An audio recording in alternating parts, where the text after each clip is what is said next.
And all that will happen is you'll now have a pause button there. It'll say that it's recording. Does anybody see that it's recording? Yes. Perfect. Yes. So you don't have to worry about another thing. Okay, Russia? It'll record on your computer, and then you'll now work out on how to get it back to me.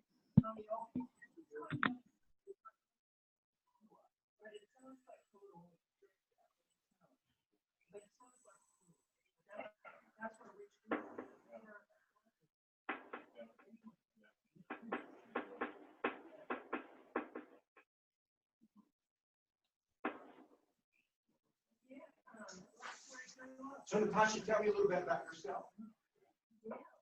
You live here? Where do you live? You live in Reno? And you've been here most of your life, all your life?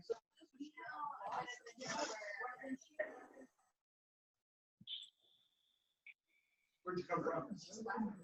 Okay, Vegas. I'm going to Vegas tomorrow. We do it for the next 10 days. No work.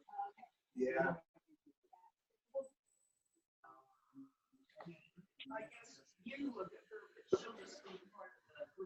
They are. So there's a group of people who have dialed in versus traveling in. You're not on there. Oh, yes, you are. You're sneaking right in my camera view there. Okay. Yeah, so on most of the events, I do a live streaming option. And right now, that's what it looks like. Now, rarely do I have it back of the room like that. But the way this room's designed, that worked the best way.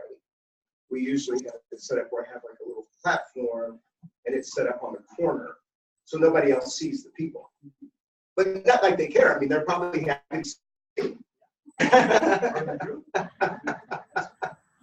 And how it works is when we do group work, they create their own group. So one of the folks will act as a moderator, and they will manage their own group, and then we'll have the group happening here, and then we all come out together. The only downfall is that they, at this point, I haven't created the option of how they can share openly with the world. That's the only thing missing right now. And generally speaking, that's not our problem because we have quite a few people in the room.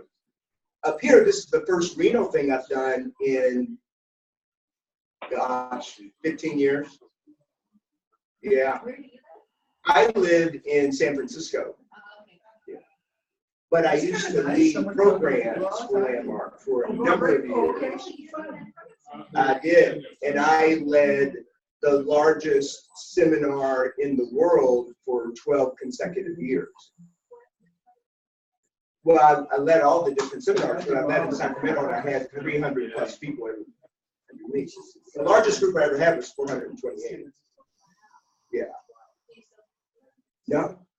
Now, there's not a problem with me in Landmark, but I completed with Landmark, and I started the Stage of Love almost 4 years ago. And now I've shifted. It's really been authentically 4 years ago, but 3 years ago when I came out, because, you know, we had a 2-year non-compete agreement. Now, it was just an agreement, not a legal agreement, but that they asked us not to. So you would see this as competing with Landmark. Not competing with Landmark, but because people know me through Landmark, most of my stream come from Landmark graduates. Now, is that all? No, I've got people who aren't Landmark graduates, but a lot of it stems from there. And did you say the last? And I'll tell you what, 2 years away is amazing how disconnected you become, because you also have an agreement that you don't keep phone numbers and email addresses and all that. So the only contact I had with people was either Facebook or the people like Leonard authored a beautiful book for me when I completed. And the people who contributed to the book, I had their information give them the book. So I was able to reach out to them, you know, without breaking my agreement. Okay. But it worked out great. I'm very, very happy. And Reno, I had no idea that I'd be coming here. It's just that I decided that I'm going to bounce around. So I've got Reno, Tahoe, Fresno, San Francisco, and then I'm going to San Jose. I don't have those written out yet, but I'm going to San Jose and San Mateo sometime this year. But where's home? Home, San Francisco. Oh, it is. Okay, Yeah. Yeah. I live in the mountain of Brisbane. Are you familiar with that? Sure. So that mountain actually lives on the border. Well, I know Brisbane, but I don't know the mountain of Brisbane. Well, it is a mountain. So when you go into Brisbane, there's the lower part, but it literally is a mountain that sits on the border of San Francisco and South San Francisco. So the other side of the mountain. So it's fantastic. And the most spectacular view. I used to live in Sacramento, and I had this house, and the house had a big creek. Now, the creek's a very important part of the story. As you see, we made a vision board. And on the vision board, I had a home, and the home was on the water. It was spectacular. And people would come to my house, and they'd see my vision board, and I'd say, yeah, this is my house. Come back here, let me show you the water. And I'd show them my creek. Yeah, I probably didn't show you. Yeah, so you know, I can't explain it. Maybe it didn't have water in it yet. I don't know. Yeah, I was being water stingy. But then I moved out here and I kind of forgot about it. Pepe came and he was helping to decorate the house and stuff. And we were out on the deck and looking at the bay, and he goes, "Hey, this is your house from the vision board." I said, "You're right." I don't have vision board anymore to even find it, but it's close enough. Well, anyway, guys, there are people on our list that registered and they're not here, and we're not going to wait. You know, we'll just include people as they come. And if you all don't mind, I'm just going to move these out of the way. Is that okay? It would mean you're on the front row now. Oh my gosh. Is that going to scare you? Yeah.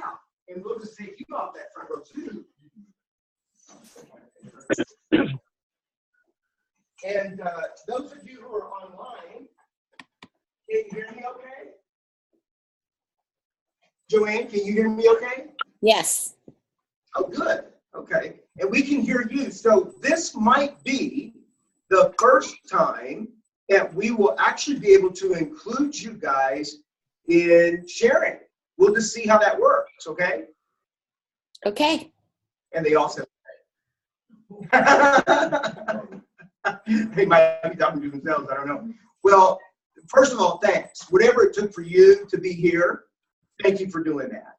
And, you know, like I was saying to Camilla, it's like, I mean, Natasha, it's like the first time that I've led in Reno in like 15 years.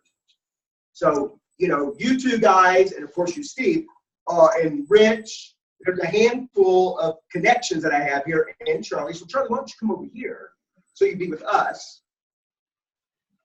And it's really awesome. You know, I had hopes of filling up the room, as we always do. And I am creating that we have filled up the room.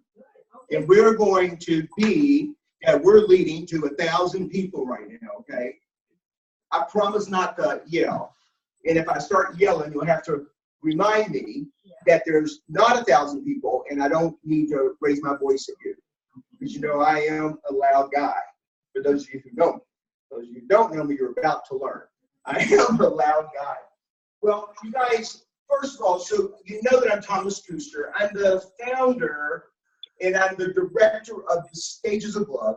And inside the umbrella of the Stages of Love, I've developed a couple of programs. One is called the Heart Shift, which is what we're going to do tonight. The other is called Quantum Shift, practicing honoring life unfolding. And that is the next program that we'll be doing in August. A little later, I'll tell you about it. And I'm also going to try to enroll you in it. And we'll see how that goes. And you'll either say yes or no. But anyway, at least you'll know what it is, okay?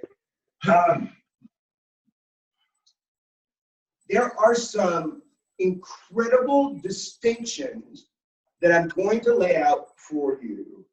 And for you as a new graduate of Landmark, what I want you to know is none of the distinctions are inconsistent with the work you've done, but it isn't the same. So there will be times when you might collapse the two, and I'm going to support you in uncollapsing it, not to forget anything you got, but that you can add to the arsenal instead of making it the same thing. Does that communicate? And I was thinking that, well, I think we'll just jump right in. So the first distinction that I'd like to create with you guys, I refer to as the small self. You know, that part of you that acts like it's you, feels like it's you, and we talk about it and relate to it like it is who I am. And that small self in any other discipline could be referred to as your ego. It could be referred to as your identity. It might be referred to as your character. So everybody knows exactly what I'm talking about when I talk about the small self, right? So if there's a small self, and it is the loudest part of who we are, and we're distinguishing it, then that would make us believe that there must then be a higher or large self. Why would that follow? Well, because if you're making a distinction called small self, Oh. why wouldn't it just be self? Oh, you're just making this up. No, but okay, so I am kind of making it up, but wait a minute, maybe I misunderstood what you were trying to. Well, you just, if you don't mind. I don't mind. So you just laid out this, and you're calling small self, that sense of identity I have as Jill, like that. Yeah. You know, and then now you said there's a higher self. Yeah, So given that I'm there's going a to take your word for it. Now I happen to kind of know that, but I just wanted to follow where you were going. Yeah. Because I could say, well, I'm who I am, and that's who I am, and what are you talking about? well, of course you could. And then I just kick you out of here, right? No, but one thing, so because we distinguish a smaller self, it would lend one to hear, oh, if there's a small self, there must be a greater self then, right? There must be if I'm talking about a small self. However, there is something I want to say about that.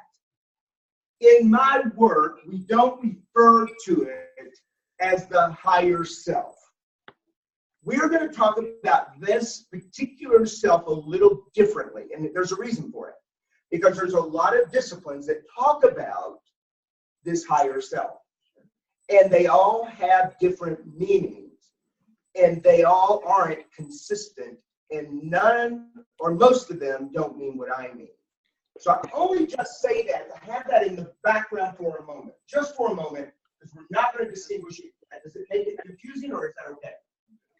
It's okay? Jill? Yeah. All right. Okay, so I'm going to get rid of this. Yeah, as I'm doing this, I'm praying that this board doesn't fall off the wall. Yeah. You can hear it, right? It does. It's a brand new board. I brought it today. Usually, y'all know Wade Edwards? Yeah. Wade Edwards, God bless you, Wade. He brings me a board. And the board he takes on the wall with heavy duty tape, and it goes from here all the way over here. Now, you know what I'm talking about. I tear that board up. They bring me a brand new board. Session or workshop. It's so great. So, tell you a little bit about the small self and why it's important that we distinguish it in a way that you get it newly. The small self is this thing I call me. And it is very real to us. In fact, the me is probably the only thing in our reality that exists as real. See, I might pretend that you're real. But in reality, my experience of you is completely made up. I'm real because I'm with me all the time. And the more I believe that this is real, this physical body, this identity, this character over here, the more density I add to it. I mean by density. I make it so real that it starts to block out anything else. This is real. And until you and I become us, you're not real. Walking down the street, I see people. There's people. They're real as people, but there's no reality, them with me. You with me so far? They're real people, but there's no identity. There's nothing I connect to. I don't relate to them as the reality that I relate to myself until they become us. See, when you came in here, I never knew you. You didn't know me. You weren't real for me. I wasn't real for you, but now you're us. Now we're becoming real for each other. Are you following? And a little later, you guys will interact. It will become more real. By the time you leave here, think about any program you've ever done. You start with a bunch of people that you're not connected to. None of them are real for you. You have stories about them all. You've made up a bunch of stuff, but by the time you leave, you have a Carla. You have a Chris. Jill has a Tim. We have each other, and then I have a Steve, and then a Bob, and then a Charlie. But in the beginning, it was not that. There were faces that meant very little. You with me so far? What is the importance of us? Anybody? Just a made up. What's the importance of us? It protects us from them. And this is our world. There's me begging for us, and I need in us to get protected from them. You see, let me tell you some stories about the small self. The small self has no relationship to pure love. The only relationship it has to love at all is a counterfeit love. And we're going to distinguish counterfeit love a little bit later. And you'll have some resistance to it, but I promise there will be an opening that will cause a shift that you will appreciate, that you can't quite see yet. But you want to first get that the small self has you trapped in a particular dilemma. First of all, it has no interest in you loving yourself.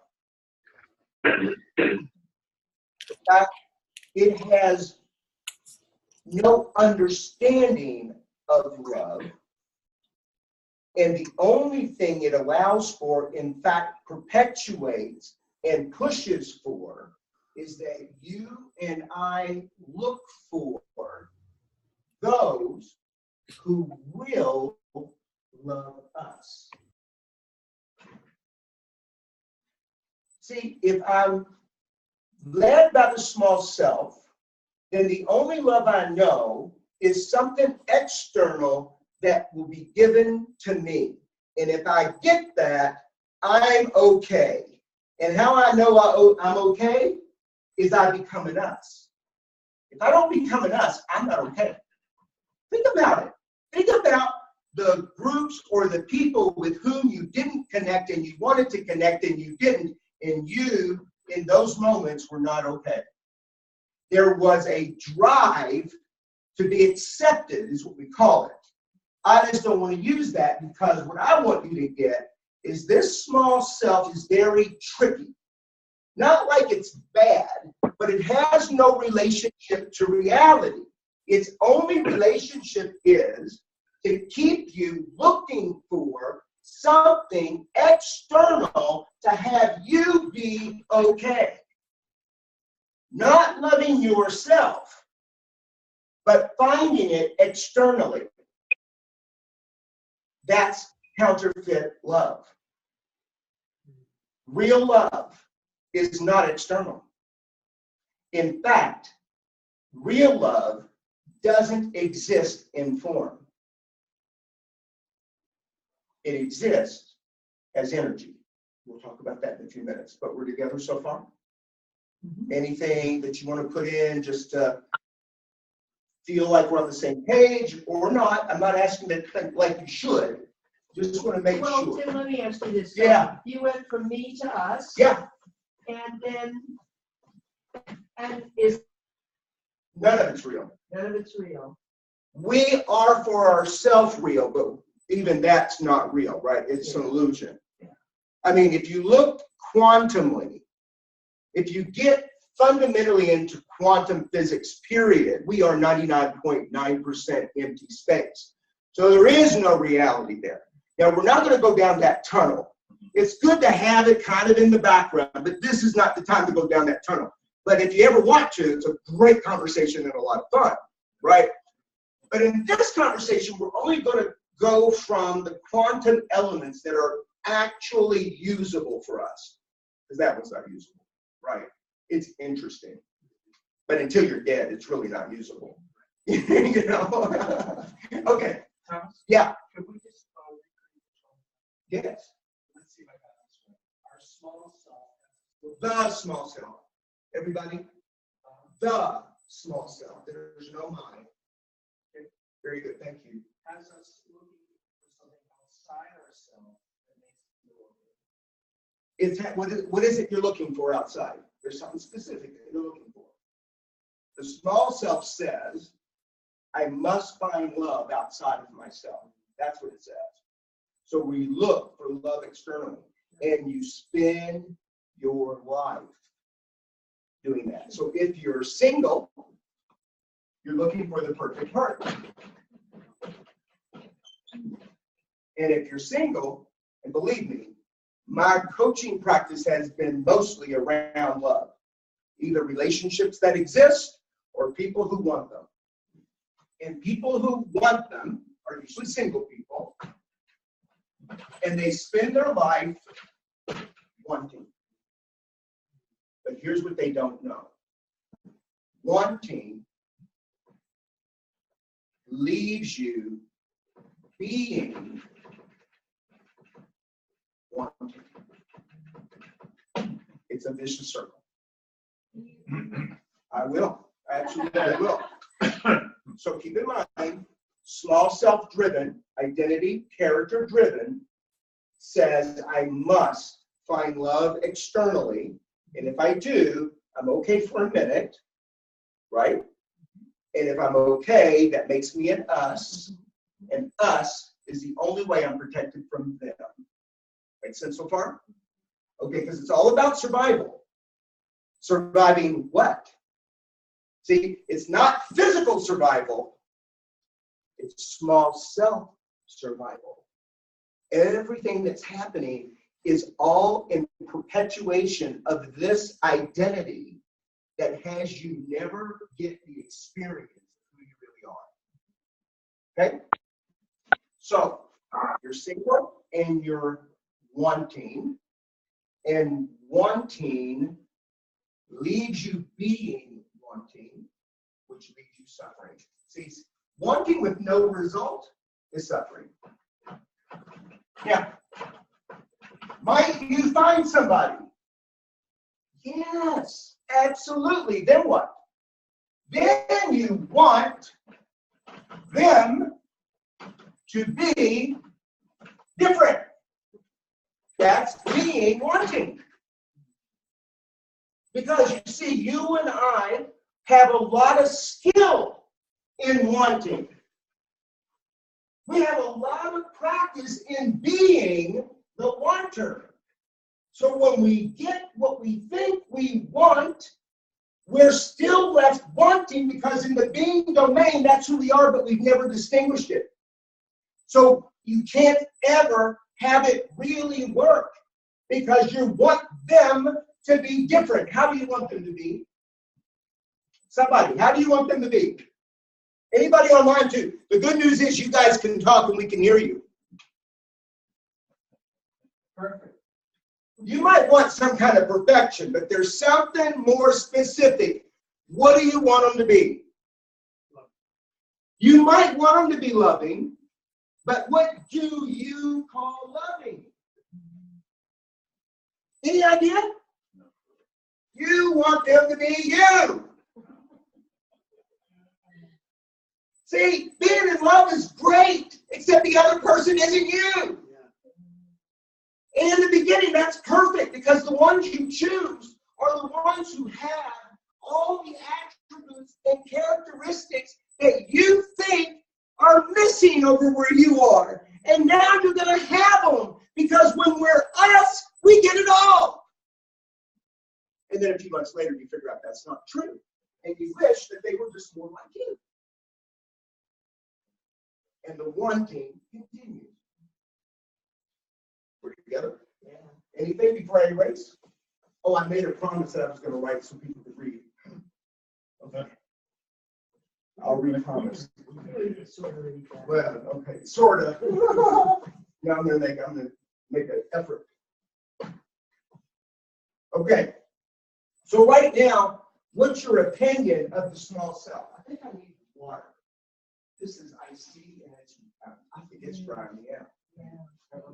Would you give me some? Like in a regular cup, I wanted that, like a little water cup.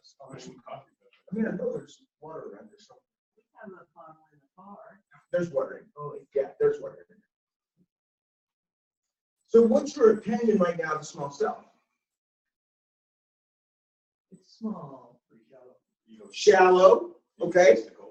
Egotistical, well, it is part of the ego, or it is the ego in some cases. What's your opinion of the small cell?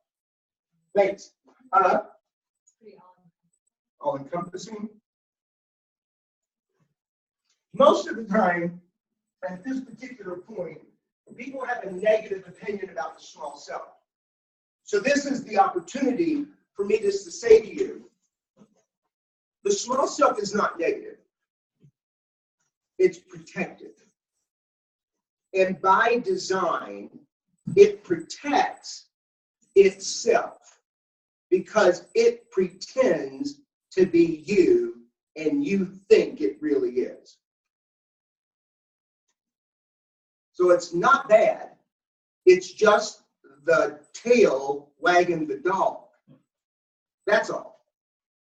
So we're going to distinguish a few things beyond the small self, and I want to set the small self aside. Can you do that right now, to set it aside? Because now we want to go into distinguishing love. You see, I'm very happy that you're here because tonight really is all about love. And I think that when you talk about love, it's an extraordinary conversation. But everybody in this room, everybody online, and anybody on the planet has a particular concept of love.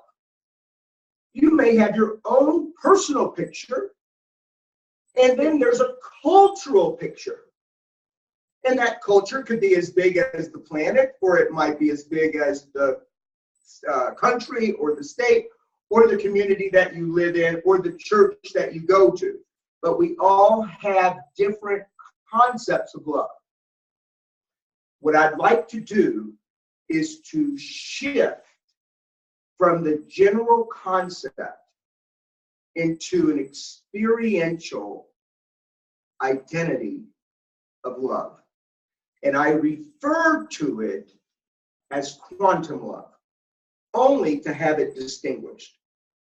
The everyday, ordinary love, that concept of love, and by the way, concept merely means that it is like a label. It's something, okay, I'll give it to you. The most general concept of love is that it's an emotion. So what I want you to take on just for tonight, for the work that we're doing, is that love, quantum love, is not an emotion.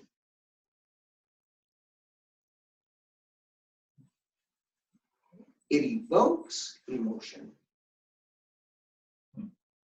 And that's where the confusion comes, because we collapse the two and we think love is an emotion. So, you and Steve have been married a really long time. And there are many times when that thing called love as an emotion is not there. And, when you're in the beginning of a relationship, it's very scary when that emotion's not there. But the longer you're together, there comes a moment when you're really glad you're not dealing with that.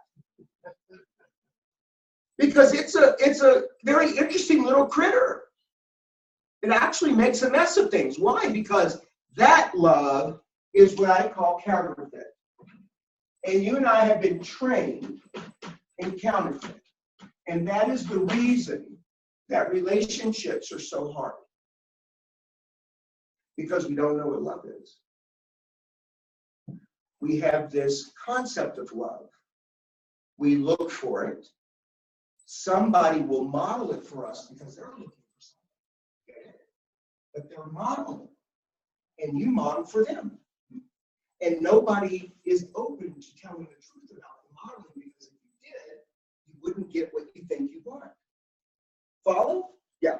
So how would you distinguish counterfeit love? Counterfeit love is any love that isn't quantum love. And we haven't distinguished quantum love yet. Okay. And your mind in the matter will have a terrible fight with me tonight. Until it's distinguished fully for you. Because you see, you're going to have to deal with, I love my children. I love my parents. I love my dog. I love my truck.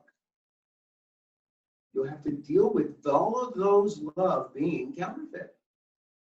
Because those kinds of love have you deal with the concept and always having the small self trying to get.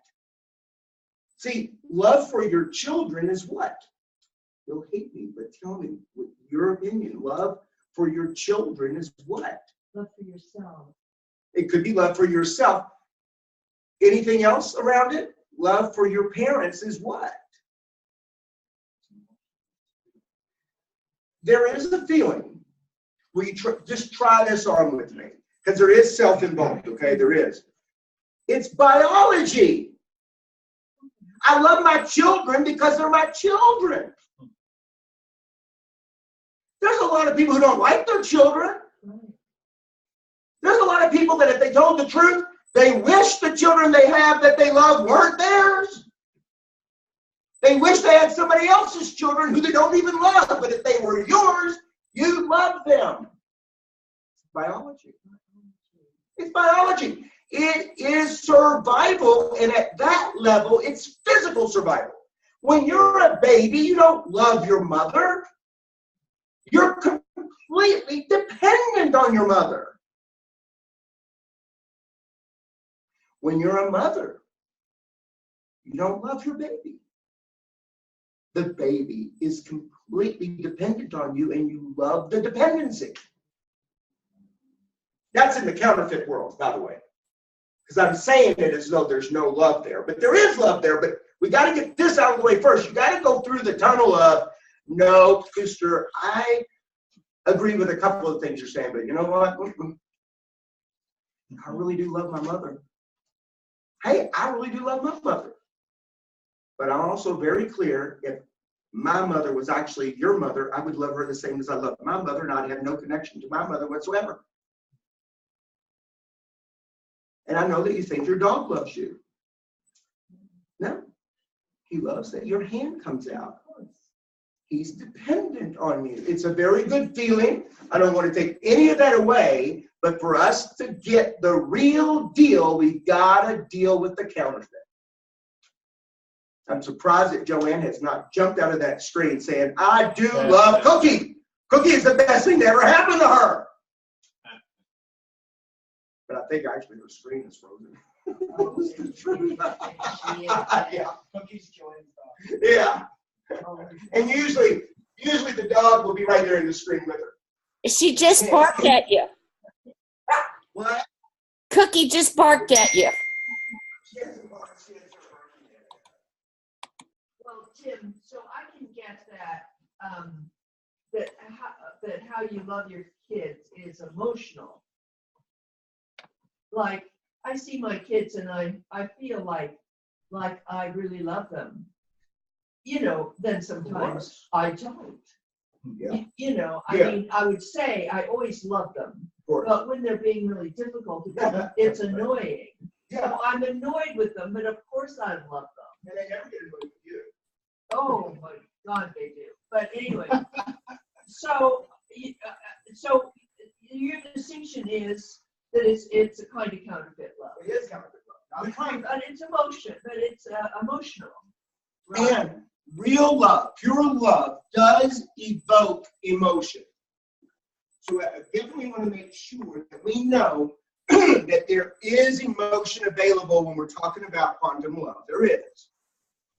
But right now, we just want to get that every other love than what I'm about to distinguish for you is counterfeit. And what we're going to distinguish now is the real deal.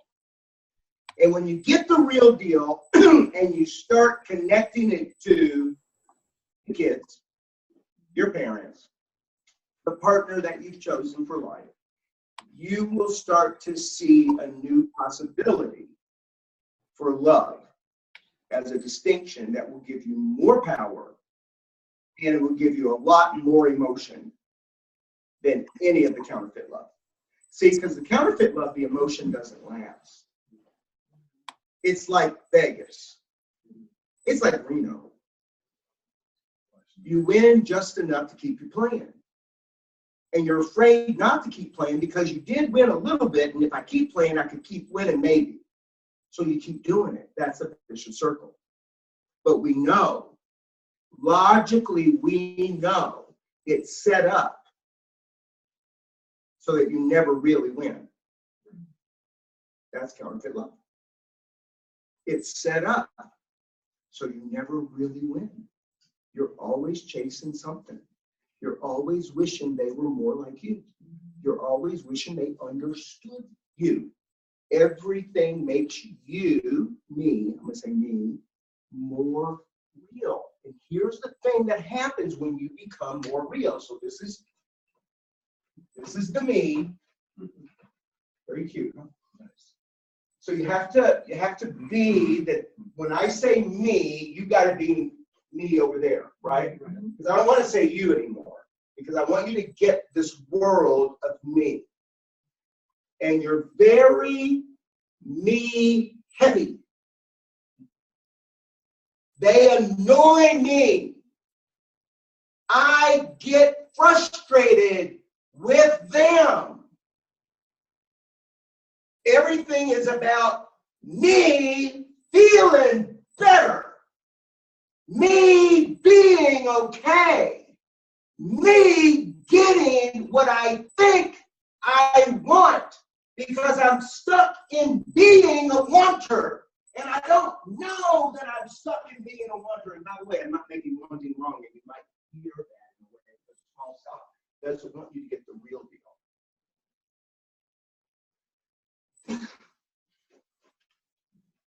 See how this guy is a little bit hollow?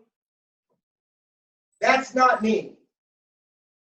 Because me is heavy. Because me's got a lot going on over here. I'm afraid. What am I afraid of?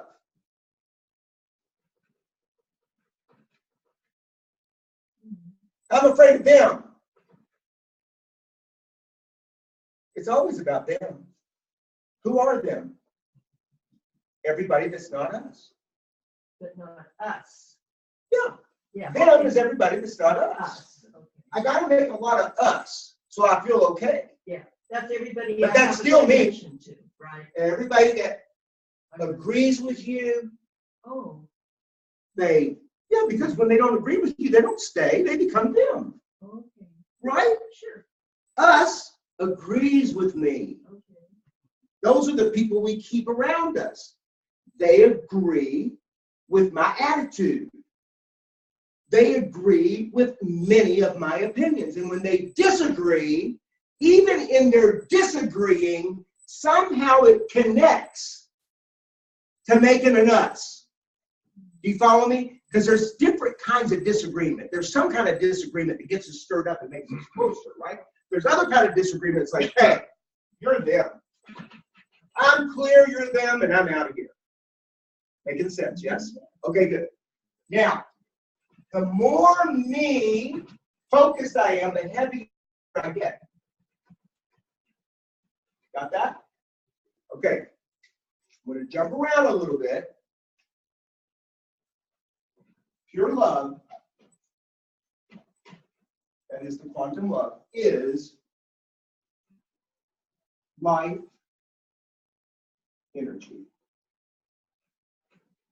That's what love is. It is pure life energy.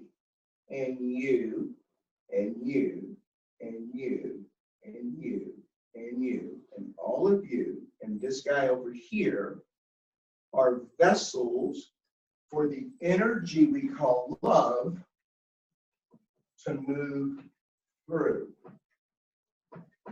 That's our purpose. The more dense you are, the more that cannot go through. Got it? So when there's a whole lot of me, this is literally repelled. And it leaves me pretending, which is the counterfeit love. You know, we're pretending, and then we're pretending that we're not pretending. That's the game of being human. Now, we all want the antidote. We want, how do I not do that? But the only way to have it not be that way is to get how much it is that way. So what does this look like in reality? Well, it looks like jealousy. It looks like possessiveness. It looks like fear. It looks like shame. It looks like blame. It looks like guilt. Just to name a few. Anger, upset, sadness. All of those have me me absorbed. Do you understand? I cannot be jealous unless I'm me absorbed. I cannot be possessive unless I'm me absorbed. I can't even be upset unless I'm me absorbed. Are you following me? So the first thing to get is that the access to having pure love available to me is to get that those things actually block that which is pure. And you can't fix any of them. You can't fix that. You're jealous. Have you ever been jealous before? Have you ever tried to fix it? And what happens?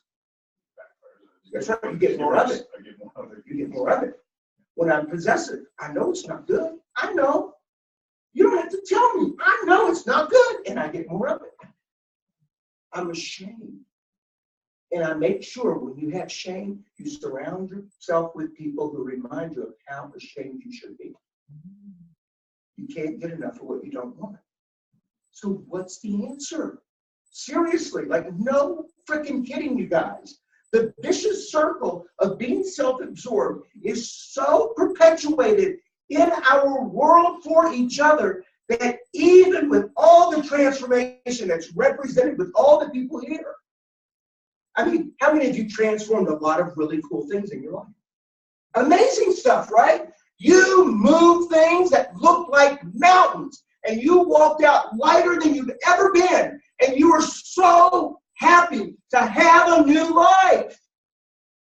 And yet, there's one thing that for you is untransformable, and you've accepted it. And this is about that one thing.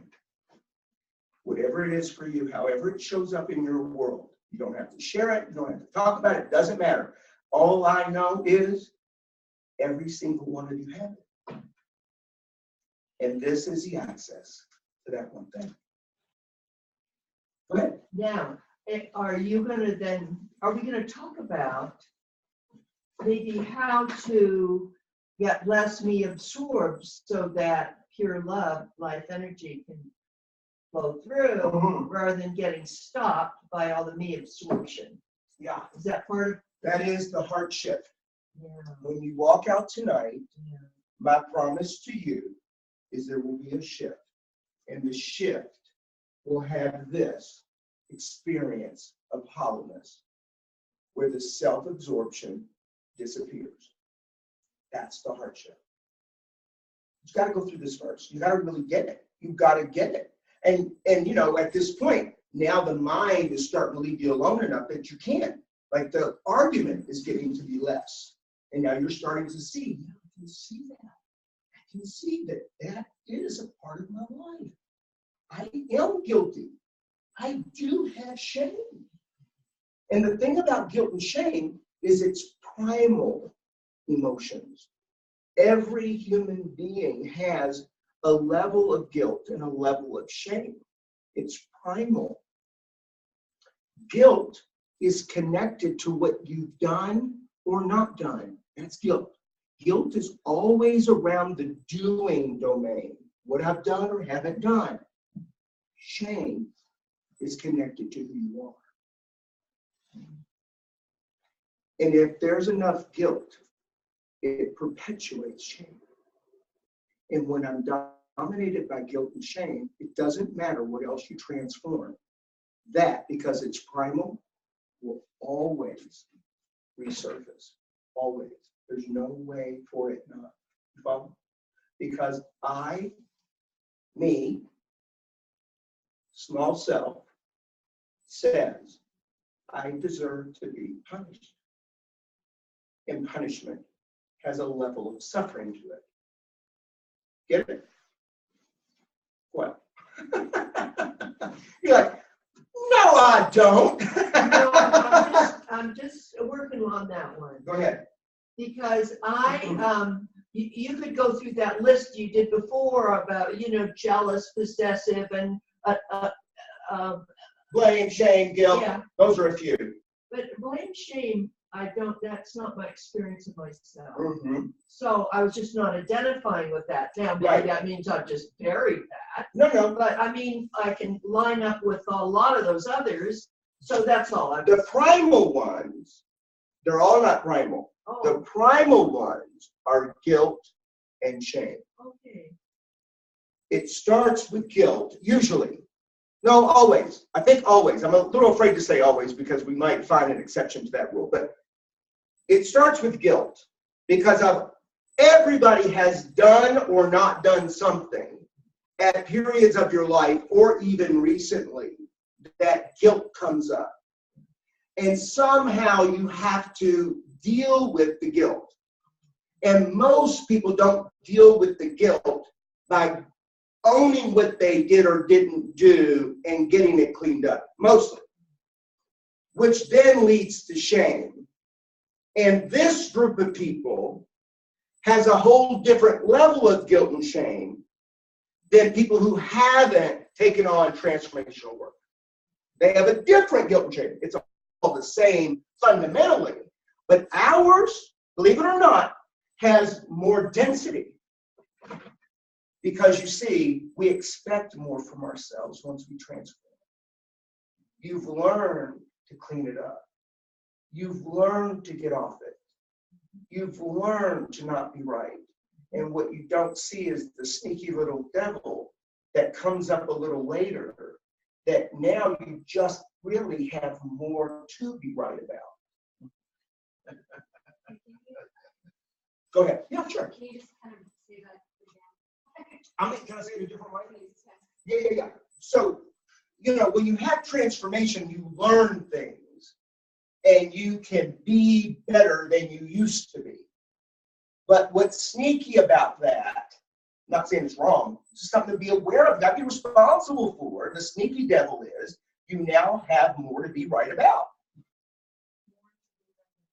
Yeah. When you went into the transformation work, did you not get how right you were being? How right, being right. One of the things you learn in the Landmark Forum is to give up being right. Oh, yeah. Making others wrong, give up being right. Yeah. So now you just have more stuff to be right about. Because you're transformed. You get it now. Okay, good. Yeah. And that has more weight than the innocent stuff I was being right about, because everybody was being right about that. This is heavier, it's thicker, and you hold on tighter and don't even know it. Because it's good stuff. And you get to be right about it. I know, right? Yeah. So the first element that I want to offer you as a practice is called letting go.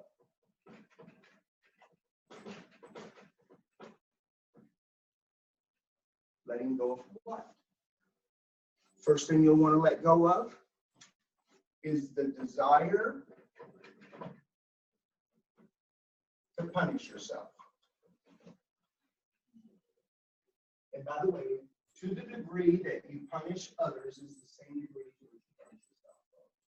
Anything I put out there is always happening always, without any exception, which is a very beautiful thing because it helps you see more if you can just believe it. You don't have to talk to yourself about it. You don't have to convince yourself. You just believe it, and it makes it quicker and easier.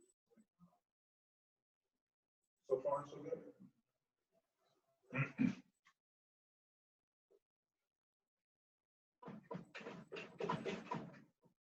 You'll let go of being right.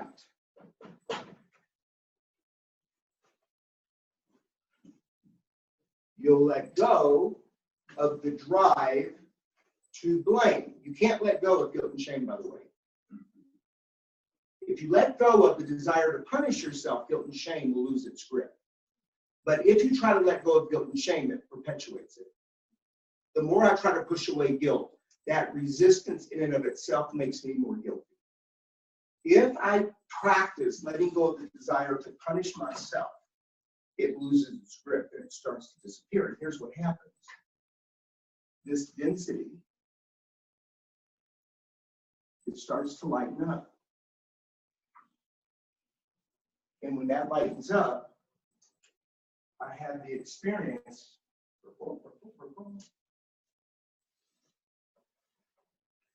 of love. And it gets expressed, it gets experienced, and it gets expanded wherever you are. Now, there's a trick, okay? Because, I mean, I say this, and it sounds like, well, sounds easy, but we know it's not. But there's a element, a distinction that will make it more powerful. But before we do that, here's what I want to ask you to do. I want to ask you to kind of see this. I think really, I'll take you out. We'll have it just be the four of you. Okay.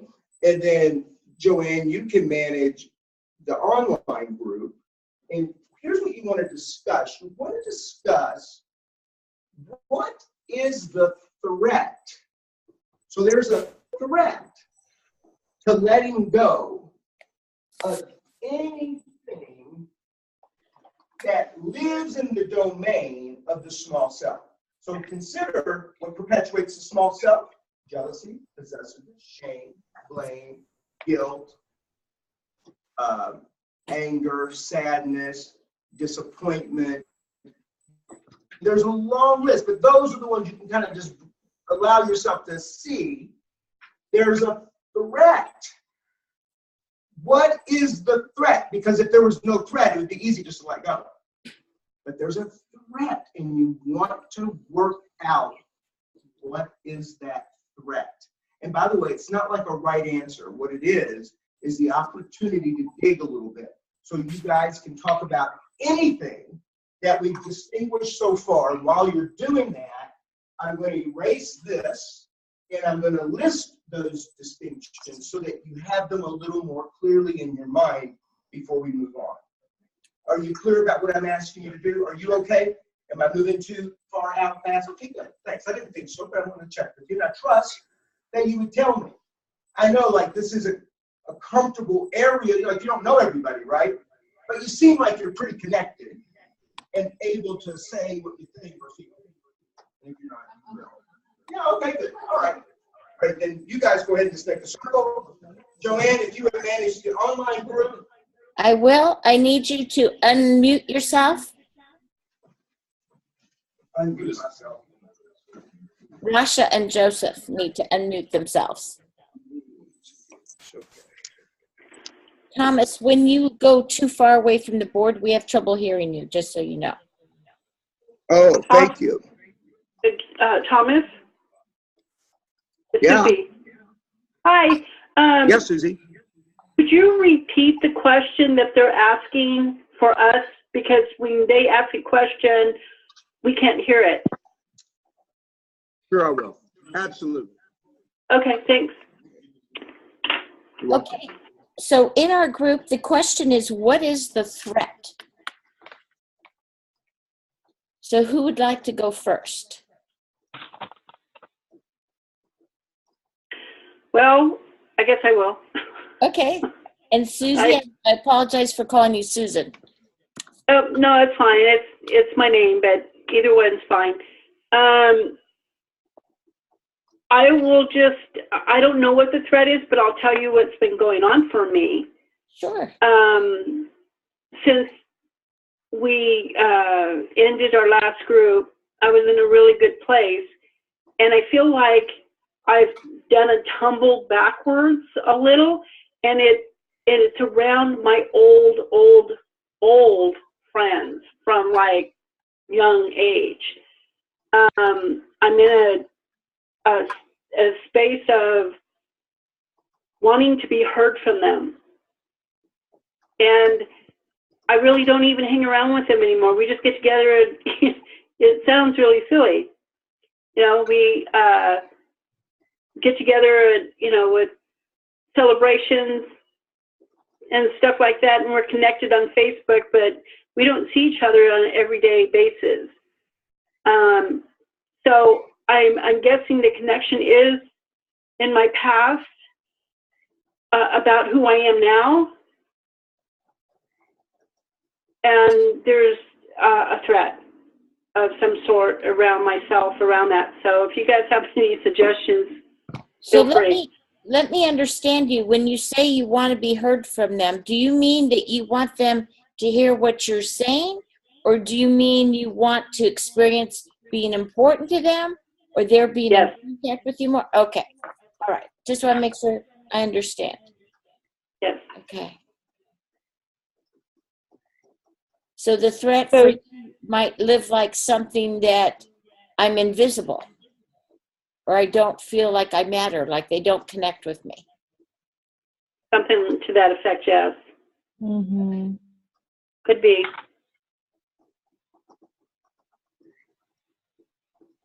But it's you know how we've been peeling back everything and we've been getting to core? Yes. So I actually got to my core and rebuilding myself. It feels like I'm literally rebuilding myself because my foundation has been completely torn away. And this just came up unexpectedly, you know, like somehow it was hidden in the background. And so I'm dealing with that. I'm dealing with, you know, why is it that I care so much about what these women think of me? But they were my, you know, I grew up with them. So it's my foundation trying to hold on. Maybe, I don't know. Maybe that's the threat. And Susie, all I would offer is look for what you want. So remember how he talked about wanting leads to more wanting, which leads to suffering. Right. So I'm in a very similar spot, and mine has I can't put a finger on a thing, but I just know, like, ever since I came back from my trip from Sudan, I haven't been the same. And so there's lots of moving parts in my life. There's you know, just loss, confusion, yada yada. There's a lot of story of things that are going on. but I also see where I am as there's definitely suffering. And the wanting or the threat that I can see, like when I'm looking at that circle, when Thomas drew the circle and talked about like anger and shame and blame and guilt and resentment, and they're definitely all there for me. The whole plethora. I didn't want to leave anything out. So the small self is in full swing on her throne with a big tiara. And I think the threat for me might just be like a huge sense of loss. Like there's what? this loss. Like there's a fear of feeling lost in the midst of all the anger, shame, blame, guilt, So my tendency is to push away from those feelings, try to fix it, make it better, make it go away, think it through, choose your modality, your thing, I do it all. And meditate it away, whatever, right? But like the thing I'm seeing since yesterday is, and Thomas and I had a very short conversation, it's like, how are you going to impact the occurring world? Like it's an occurring versus a reality. And I share this with you because it sounds like a similar space. Like there's an occurring world of what your friends, right? There's an occurring world of how you want them to think of you, and there's an occurring world of how you think of them. Well, also, I think that I'm sorry, but we're literally rebuilding our foundation, right? And the old is familiar. There's a familiar feeling of safetyness, even if you're in a pile of, shit, and it's familiar, and you try to step out of that and move into a newness of yourself. It's familiar and it's scary. And grabbing hold of something that is familiar, even though it's not good for you, is what we do. Yeah. And it's not like I can't love them. I'm answering my own question right now. I can love them and be with them just exactly where they're at. Because we're definitely all not on the same page. Mm-hmm. We're all moving in different directions, and I can still love them and move forward. It's just been scary for me, and I think I've been reaching out for the familiar, even though it's not where I'm at now. I get that. What about you, Joe? Well, I was out of the room, but when the question was asked, but it sounds like we're looking at what the threat is in our life. Mm-hmm. Okay. Yes. So, I would have to say that, a constant threat in my life seems to be directly related to work. Hold on one second, Joe. Thomas, are you trying to communicate with us? Yep, it's time to wrap it up. Okay. Okay. All right. Okay. Thanks. Yes. Sorry, Joe. Sorry, Joe. We'll start with you if we get another group out, okay? That sounds fine. Thank you. Okay, so we'll talk later. We'll talk again later, that's true. What is the threat of letting go? Disappearing, right?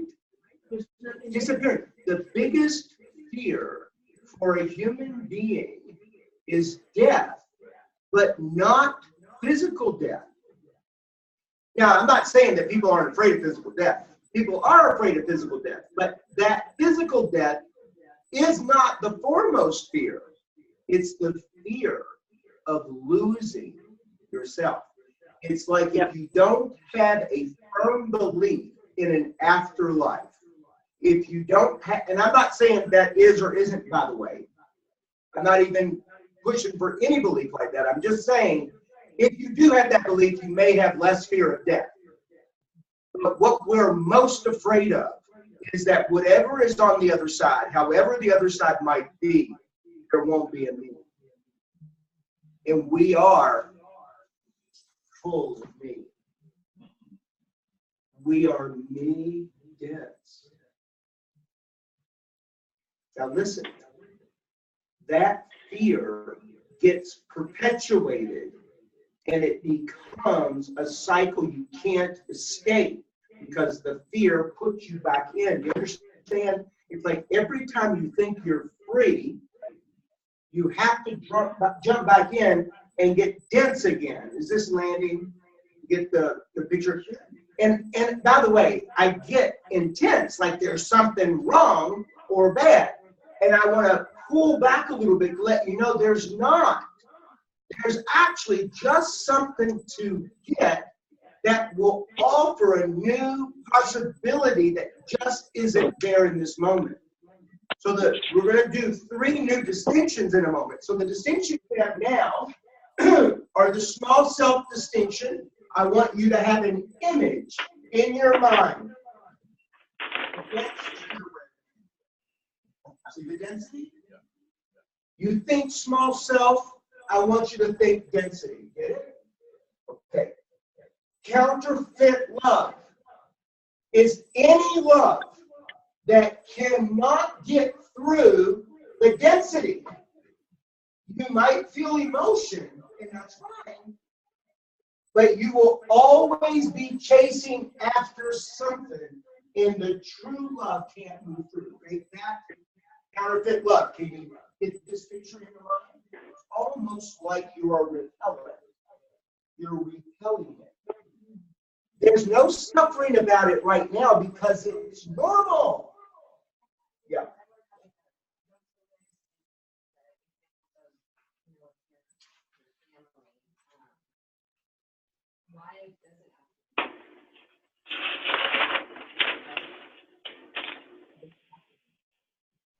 Well, there's no other option.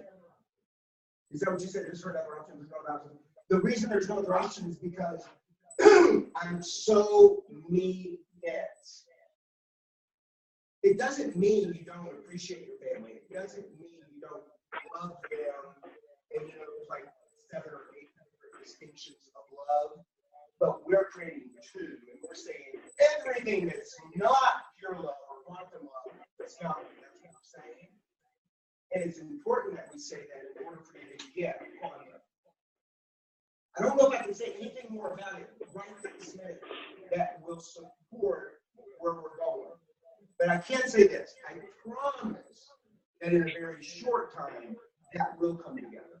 And if it doesn't, then you'll bring it up again. We'll have more distinctions. I just don't want to throw words in there that don't mean anything yet. Is that okay? Okay, thanks. Pure, that is quantum love, is what? It's energy. Where is it? It is everywhere. And it's hard for us to get everywhere. So I want you to consider something with me. I'm going to give you images. I want you to always have images in your mind, okay?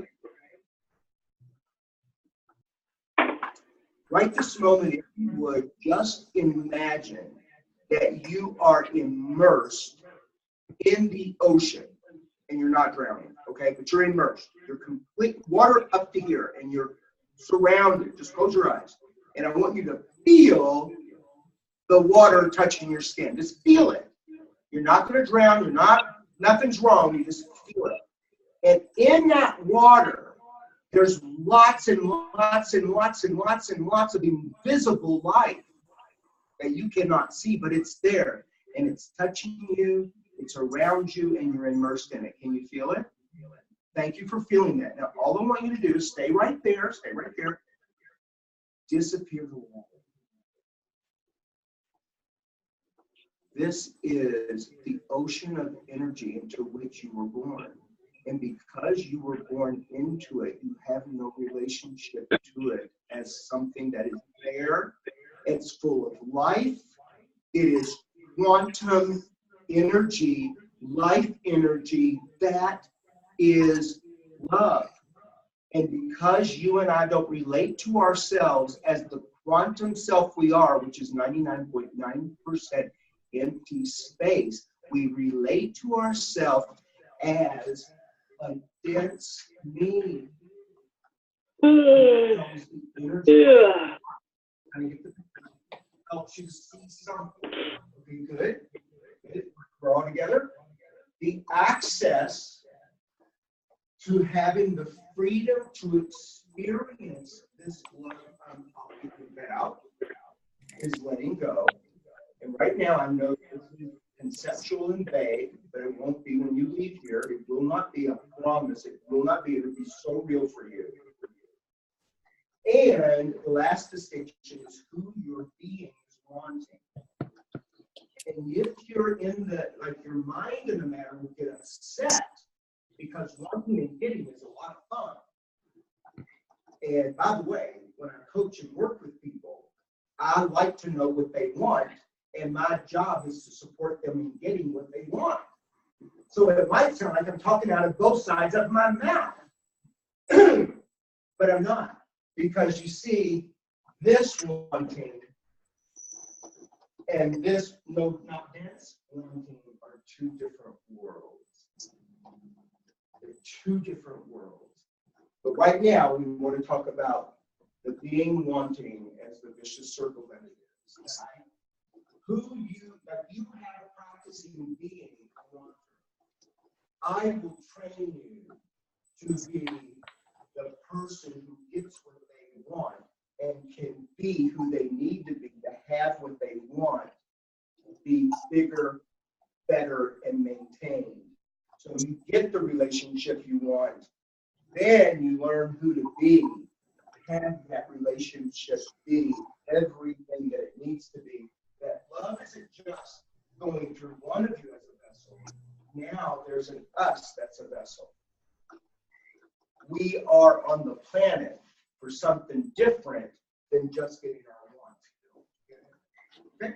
So this is the first set of distinctions. Anything anybody wants to say before I move a little bit? We're going to do some work on letting go. Anything? Anybody on the web? We're good. That has a no. Thank you. Okay, very good. So if everybody would just stand up, and all I want you to do is to have a pen.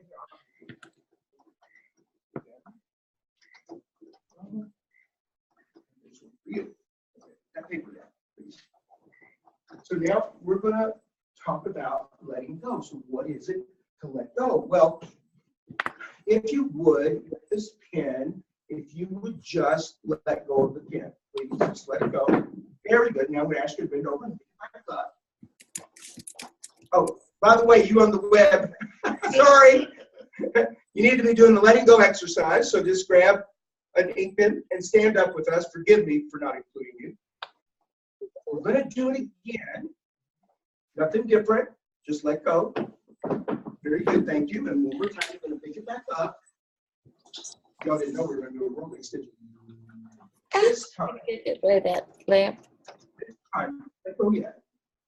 This time, I want you to let go, but I want you to feel what it feels like to let go. Do you understand? I want you to feel it. I want you to feel it in your body. I want you to feel it in your mind. I want you to feel yourself letting go. So close your eyes and let go. Very good. Now we're going to do it one more time like that because I really want you to feel it. One more time. Here we go. Let go. Perfect. Thank you. Thank you for doing that. Let me hand that. Very much. Now that is what it feels like to let go. And soon I'm going to give you some direction as to what you will be letting go of. Like we made a list of stuff and all that. That gives you no access because you're going to leave here resisting something, and I don't want you doing that. letting go is not resisting. They're different. Resisting is pushing something away, and whatever I'm pushed against, I'm stuck to. Right? But what I let go of disappears. But nothing can disappear in density. In density, things get stuck. Everything? Very good. Y'all can sit down. Very good. Yeah, Charles. So I've done this exercise a few times. Yes, you have. And now when I'm present to, it's like I'm releasing. And there's some aspect of control in there. Letting go of my control. Yeah, very good. So one of the things is, Charlie's sharing, the more you practice this idea, and you may or may not do the actual practice. With the team, we do the actual practice. And every time you do the practice, something shifts. You mean the practice of the hands? Yes, because you're training your body to feel. You have to understand, you guys, we don't feel. You have feelings, and those feelings you relate to as feeling, but that's not feeling. You know when I had you close your eyes and feel the water against your skin, and then disappear the water and feel yourself immersed in the ocean of energy into which you were born? The work that we do will have you ongoingly get more and more in touch with feeling. You understand the difference though? Not emotions, but feeling. I feel like, what does the air of the atmosphere feel like against your skin? I want you to start thinking feeling separate from emotions. It's hard to do, isn't it? Because our culture is feelings or emotions. That's what we're talking about. We're talking about feeling. Feel. And we don't feel. You were talking about loving our family. We don't feel our family. We don't feel our family. People who do, it's a very rich gift. But mostly we don't. I love my mother, but I don't feel her. I hug my mom, and I guard how I feel her. Now, this is not true in this moment, you understand, but I'm trying to make a point here. We want to feel, because that's how we experience life. You see, how I combat the threat is that when you do let go, what do you think you're left with? Like, if in fact life energy, love, is moving through you, what is that? What are you left with? You're not left with density. You're full of this life energy. It doesn't get stuck, by the way. We don't stop it. It moves through the heart. By the way, the heart is the source of life energy. It is the first organ that develops in the human body. It has almost as many neurons as the brain. It sends more information to the brain than the brain ever sends to it. This is a very important piece of us as a human being. And we live closed-hearted. We don't know it. Do you want to know why we don't know it? Because we don't know what it feels like to be open. We closed our hearts at a very young age because we had to protect something. You see, and then we built the character and the identity, and that became the density we call me. And now there's a threat to letting that go because we don't know what's there. Follow? Okay, so now everybody, right this moment, you have a sense of the feeling of letting go. You have a sense of it, right? You have a sense. All right, good. Now, in order to let go of anything that creates density, there's a very, very, very important distinction that we must cover. Now, it's going to be two of them. I better do the heart first. So we just talked about being open-hearted and closed-hearted. I have a document that I created called the Open Heart Project. And the Open Heart Project is an exercise of practicing what it feels like when my heart's open and what it feels like when it's closed. See, when I first ask you, if I say, so Steve, what does it feel like when your heart's open? The immediate is, well, it feels good. It feels free. It feels it. But that is not the feeling I'm looking for. You with me? You with me? Remember I said earlier, we got to feel, but not like feeling like an emotion. You with me? Okay, here's a good example. How many of you know what it feels like to stick your finger in an electric socket? You know, there's one right behind you. Right. See, you don't, well, honey, there's one right over there. Go ahead. But the thing is, those of us who know, we could talk about it, but would you know? No, I can only give you metaphors. The metaphors might give you an idea, but you don't know what it feels like. So see, when I ask you, Steve, what does it feel like when your heart is open? All you can give me are emotions or metaphors. You cannot tell me. And by the way, I don't even want you to tell me. All I want is for you to know. I want you to know what it feels like to have the heart open, just like I know what it feels like to stick my finger in that inside. You see? That's the access. So whenever you hear the books and the people talking about you got to feel your feelings and let them go, they're not talking about feel your sadness and let it go. Feel your love and let it go. Though you will do that also. Feeling. So if all this density disappears, what are you left with? What is it? Energy. Energy. And what is energy? What is that? What does it feel like? What does it feel like? Let's make it up. What does it feel like? Well, it feels good, but what does it feel like, Bob? If you're completely free to feel and the density is gone, what does it feel like? It feels light. It feels light. And if you feel light, what does that feel like? Aliveness, you guys. Aliveness. Aliveness. Listen, if I can get you past being wanting, what are you left with? Aliveness. And aliveness is very attractive. You want an incredible relationship? Be alive.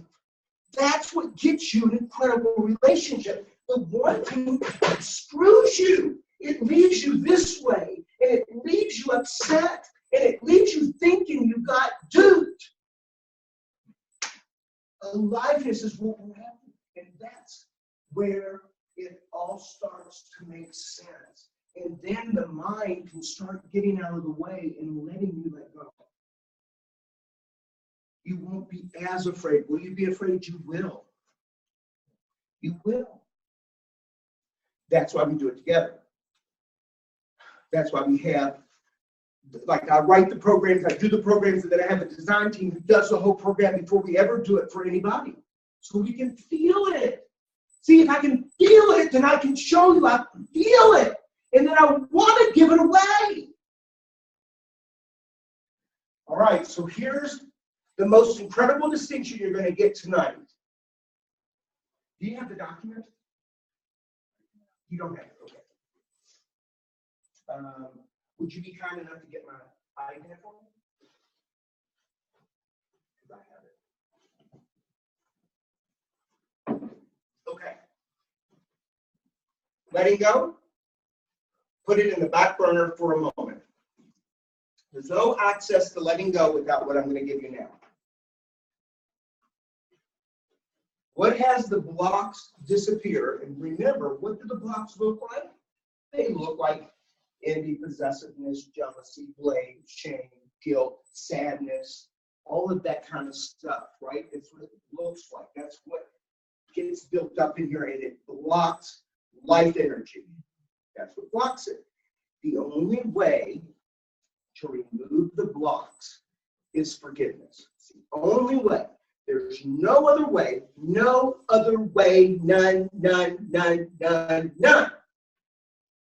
But forgiving yourself is an illusion. And you can't do it. You've never been able to do it. You talk about it. You talk with people about it. You even tell people, oh, honey, you just need to forgive yourself. And they feel good when you say that. Like, yeah, I do. But do they forgive themselves? No, because we can't. There's no access to forgiving yourself. It's a trap. Trust me on this deal, please. Just trust me on it. And then you can have the floor and say anything you need. Where Okay? are you going? Oh, Yeah, but it's a trap. You can't do it. It is a vicious circle because you see, you can never be good enough to forgive yourself completely. You might can do it for a minute, but then the guilt comes back and the shame overshadows, and then you pretend. Pretend. You have to pretend. It's the only way to survive. If you weren't pretending, you wouldn't survive. Pretend you did it. Pretend you're okay. You know, drink a little bit, smoke a little dope. You do whatever you need to do. And by the way, I'm not saying any of those things are bad things. I love all of it. But real forgiveness is the key. And I'm going to find the damn thing here in a minute. In that special spot. Let's see. Oh, here we go. Here we go. I remember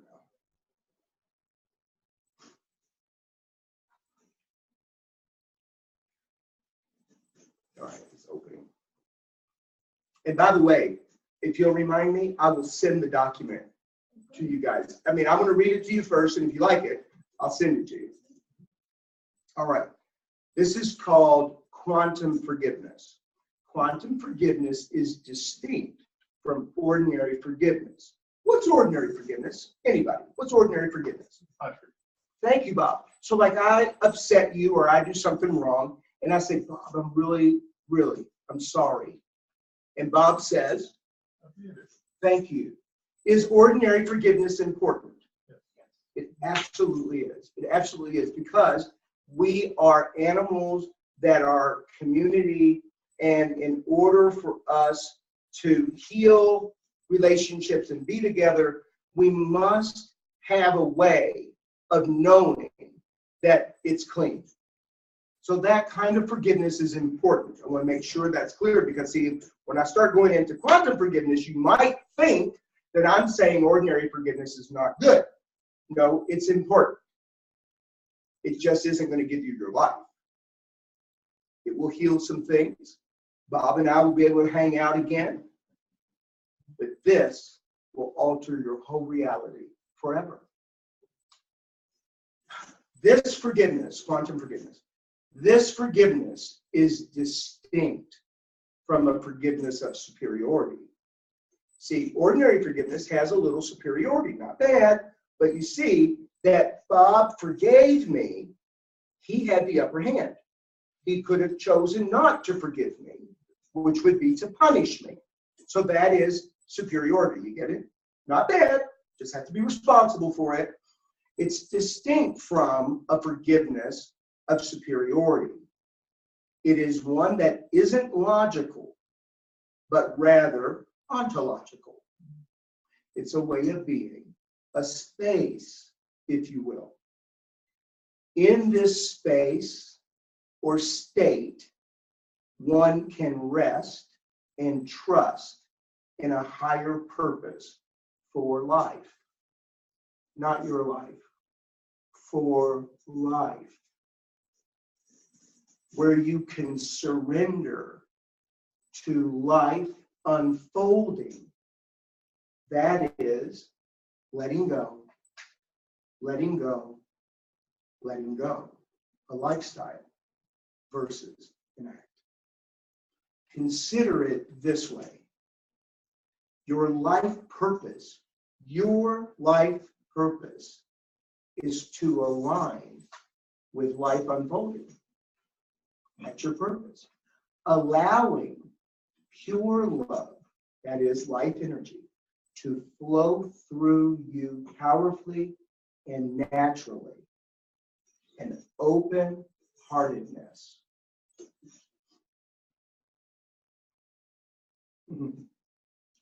Love as in who you are and who I am. Shame, blame, guilt, jealousy, envy, upset, anger, frustration, anxiety, just to name a few, are all fundamental expressions of fear. That which is a barrier to, a thwart, or a stopping to the flow of that natural love energy. The mind is addicted to violence, but at some primal level, it feels good. These expressions of fear, the ones I listed, are a kind of violence to the spirit. And there's a fundamental addiction to them that one must acknowledge and own. We create an illusion by trying to resist them rather than simply letting them go. Resisting, of course, causing persistence. Forgiveness, as in quantum forgiveness, is the capital only way, all caps, the only way to undo the fear and to open the heart energy flowing freely again. This, I'm going to tell you what it is now, right? This starts with first forgiving oneself. Stay with me, because I already told you you can't do that, right? This starts first with forgiving oneself, but keep in mind that this forgiveness is not one part of me forgiving another, but rather a stepping into an already existing forgiveness that one only need accept. The key to this is to accept, number one, I cannot earn it. Number two, I don't deserve it. And number three, I accept it for no reason. Only when I step in can I be that. And when I be that, it becomes a joy and honor to extend it to others.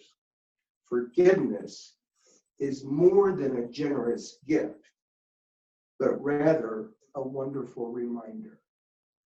Our lives is but an opportunity to practice at very high levels this kind of life.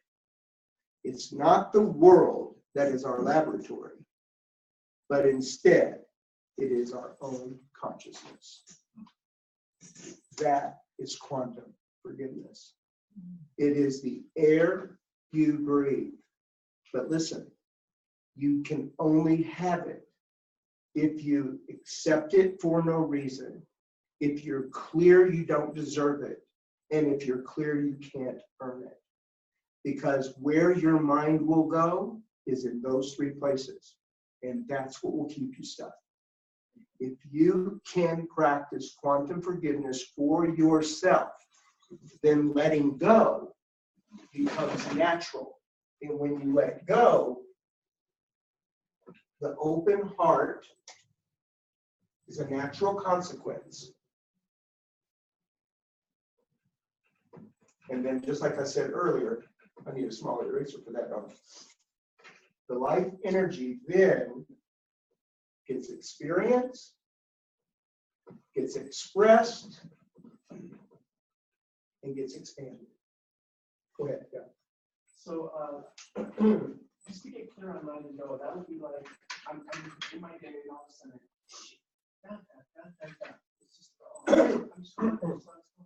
Yeah, so, that's right. And I thank you for saying that, because what is ... How many of you know what I mean when I say you chew on things? That's what you're letting go of.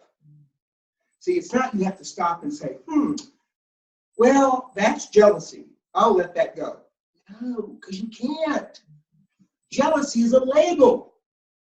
You can't let go of a label. It's a concept. But you can let go of chewing on stuff. See, you do something or you don't do something, and then you chew on what you did or you didn't do. The chewing is what brings the density. You let go of it. Now, here's the thing. So I'm going to be your small self for a moment, because small self is very, very interested in perpetuating itself, which means it must keep the density in place, has to. So it's going to say to you, no, you can't be forgiven. Look how many times you've done that. You're a terrible person. Yeah, that's shame. And as a terrible person, you're going to have to prove yourself. Okay, now you're stuck. There's no way out. Do you understand? Now, there's the other side of that, where the small self gets really smart and says, go ahead, let it go. That way you can do anything you want. It's great. I need a Kleenex. Where the hell are they? I don't think we have them in here.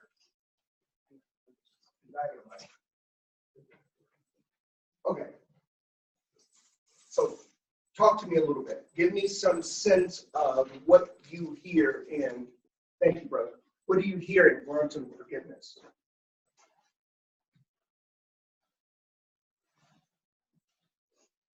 I'm hearing you say you have to stop chewing on it. That seems to be Let go of chewing on it. let go of chewing on it. And it is distinct, okay, honey?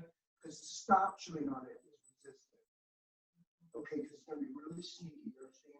I do understand, Thanks. but I don't understand how you let go, because it is there. It's a habit. Yeah, it's a habit. It's a habit. Have you ever broken a habit before? Tell me about a habit you've broken before. Any habit. Any habit that you've ever had that you've broken before. It's not in the forefront of your mind. That's okay. Anybody have a habit you've broken before? I smoked. You used to smoke cigarettes. Remember when you broke that habit? It wasn't easy to break a habit because you had a relationship with cigarettes. And when you break up with anything, there's something you have to deal with. It's a breakup. Now, it might be easier for you or not, but we don't want, what you want to put in the space is what it takes to literally break a habit. So it's just a habit, and the habit got created to perpetuate the small self. It was survival, you understand? When we talk about survival, we're not talking about physical survival. We're talking about survival of the character, the identity. So here's the thing. It will convince you that you can't win, which is fine, as long as you keep playing anyway. See, because if it convinces you can't win and you quit, well, then you just have the same life you've already had, have always had, and the same kind of relationship. If you want to really, if you want an extraordinary relationship, if you want something that's going to work and something that gives you a fulfilling, satisfying life, and what I'm telling you is the keys to the kingdom. No kidding, and no shortcuts. It's not as hard as it sounds. It's just that habits are relationships, and we don't relate to them as relationships. We just relate to them as a bad thing we should get rid of. And that's resistance. If I relate to it as a relationship, then I get it. It's like I, for some reason, have some kind of artificial, counterfeit love for this thing. If I let go of the counterfeit love, it's going to be easier to break up. Whenever you're in a relationship and you realize, oh my gosh, this is really bad for me, easier to break up. Hard to break up when it's like, well, it's all I can do. It's the best I got. This is all there is. That's right. Exactly. Support you a little bit. Okay. Okay. Well, can I ask you just one little thing, and then I'll move on, okay? Even though it's kind of thick, Do you have an access to something? See, you may not get an access to all of it. I don't know. My job is to give you all of it. Your job is to take what you can use immediately. Is there something you can use immediately? Okay, good. That's all you need to worry about. The things that are still a little thick, who cares? Let them be a little thick. They'll work themselves out. Take what works and what you know you can use right away. Okay? Okay, thanks. Thank you for that. Now, here's the question. This would normally be a group, but I figured, you know what, we're a small group anyway. And you guys, you've done this a couple times, some of you, so you could do it however you want. But I want you to dwell in, and I want you guys to discuss with me, what would it be like to be completely forgiven for anything and everything that's ever been there for you? What would it be like? And who could you be in the face of that? I think that was mine is scary. It'd be scary to be that forgiven. Yeah. So one of the Or things if I you can get there, yeah. to even get there. So could it be then, Bob, the habit of punishing yourself is the thing that's in the way? Yeah. Okay, very good. So the game for you then, just like I said to her, you know, you're going to take the thing you can do right now. Right. So the thing that you want to start practicing is letting go of the desire to punish yourself, which means you have to start noticing. Yeah. I'm punishing myself. And you are getting something out of it, right? Because we don't do anything unless we get something out of it. Oh, yeah. Yeah. And you let that go. Because I'm going to tell you something. This world is the world. It is the life. Aliveness is the life. Yeah, baby. So what I'm thinking is, I mean, it just sounds like awesome, like heavenly, like space, like freedom, like, you know, like really. So I'm all in. Yeah. But I do know that I've watched myself get caught up in a resentment, let's say. Yeah. And then I've done some work. Of course. So I say, oh, I go to jail. It doesn't go away because I told it to go away. No. Do you know what I mean? So all I'm saying is this is not easy because, you know, I've got a lot of years of, but anyway, I mean, sometimes I can, but I find it really hard. There's something about it. I want to hang on to that because it wasn't fair. That's right. It's not fair. It's not fair. And I mean, even the way the world is going, it is not fair. It's not. And I know that. And Sure. okay, so something like, you know, it's important to hold. I don't know. I get it. So it's just not going to be so easy. And Yeah. I see that, like, I'm going to get there. I want that. Mhm. I want that. Mhm. Okay. Yeah. And I totally get that's there to just be empty of all the density so that the life energy flows through. Yeah. That's what we all need to be What's about. the access? What's the access to letting go of the density? Quantum forgiveness. That's right. Now listen to me. Everything you just said came from a world of not forgiveness. Yeah. Okay? Now listen to me closely. Okay. It's easy to hold on to resentment inside the context of how we've always lived our life. Right. Not a bad thing, just the way it's been. But when you access quantum forgiveness, and I don't mean tomorrow or next week, I'm asking you to do it right here, right now, because this is all there is. This is it. Okay, you access it right now and you're free. When you're free, you can't hold on to resentment. It is easy. I promise. When you said, it's not easy, I understood it, but who was saying it was the small self, not the forgiven one. When you're forgiven, it's an honor. No, but really, not like a put on honor, not like I gotta pretend. No, it's a joy. It's an honor to let go of resentment. It's a joy. It's an honor to let go of my own regrets. It's natural. You see, that's the difference. Yeah. Okay. Anybody else? Anything? Because there are a couple more things I want to put in, but I want to, yeah, Charlie. So, for you guys, I've been practicing this for a little bit. And how letting go is a common form. But it's general aliveness. If stuff happens, and that was not available to me. No. And there's a freedom. And I'm actually in a space where I can feel my heart doing this. Mm-hmm. It's correlated to the thoughts I had and the feeling I'm experiencing. Okay. Yeah. Well, one thing I just letting you go through is Yes. visualization. Very good. Visualization, very, very helpful. Very, very helpful. You don't replace it. You let it go, because this is now what we're going to do next. We're going to talk about feeling again, and I'm now going to connect it to letting go. We're not going to do another exercise, but the exercise we did will support you. Where we hold on to stuff shows up how in the feeling domain. You get the question? When we hold, like, okay, I'm going to use what you said, Joe. So Joe had talked about holding on to resentment. We all hold on to resentment.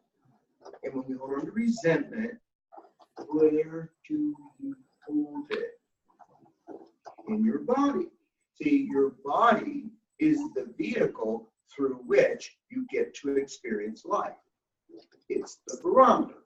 It's what we use to test and feel while we're here. There's no other way. This is it, right?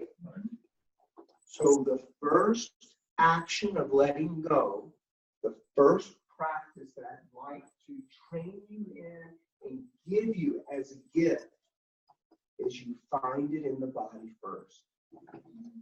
See?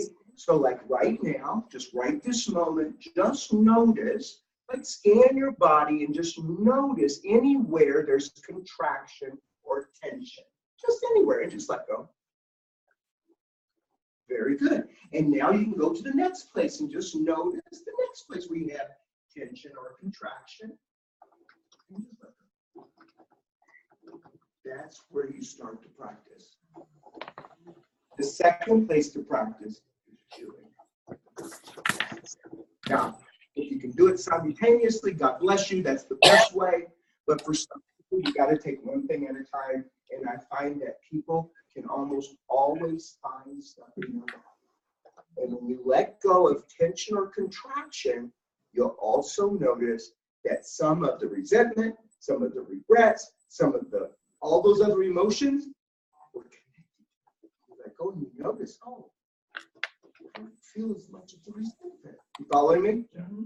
So there's a lot of things we're layering on top of each other. I don't want you to lose any of them. And I'm going to make sure that you have all the distinctions. We're going to list them out so you have them, and then you can circle the ones that speak to you now. Like, yes, I can do that now. Like everybody here can do the letting go physically now, right? There's nobody here who can't do that. Some of you could step into quantum forgiveness right now. You could.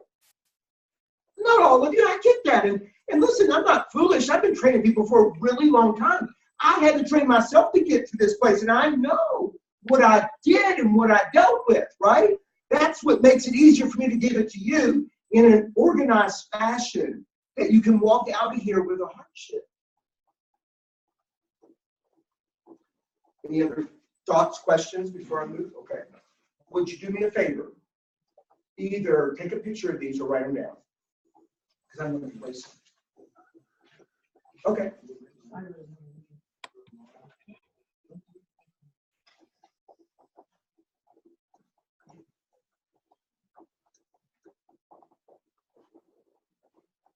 And guys on the web, I want you to acknowledge that I wrote so that you could read them. We can't read them. Well, I want you to know they're legible. Would you tell them they're legible?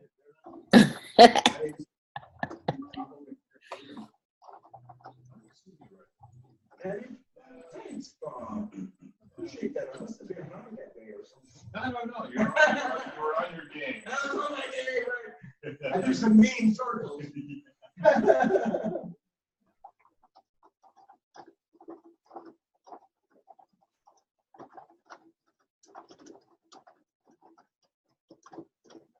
The drawing is so good. I love the drawing. The image, yeah. It really, for those of us who are visual, it's very helpful because you don't have to talk to yourself so much. Because the talking to yourself is what's screaming. Yeah, the way I got it is this little room man in my head.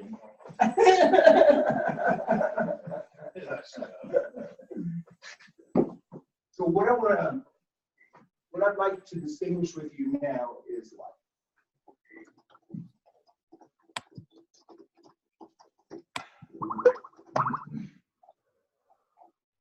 So the heart shift, which is tonight, leads into what I call a quantum shift. The quantum shift is practicing honoring life unfolding. But what is life unfolding? Well, first, there is what I call the timeline life. Right? I was born. Stuff's happening now. And in some future time, other things are happening. Clear? When anybody talks to you about life, this is what comes up in your head. Is there anybody for whom that's not the case? If I say, Steve, tell me about your life, you're thinking about your timeline, right? It's just normal. This is not what I mean when I talk about honoring life unfolding. Is this life unfolding? Yes, because millisecond to millisecond to millisecond to millisecond, life is happening and it's unfolding. I used to say moment by moment. I've changed it to millisecond by millisecond. Does anybody know why?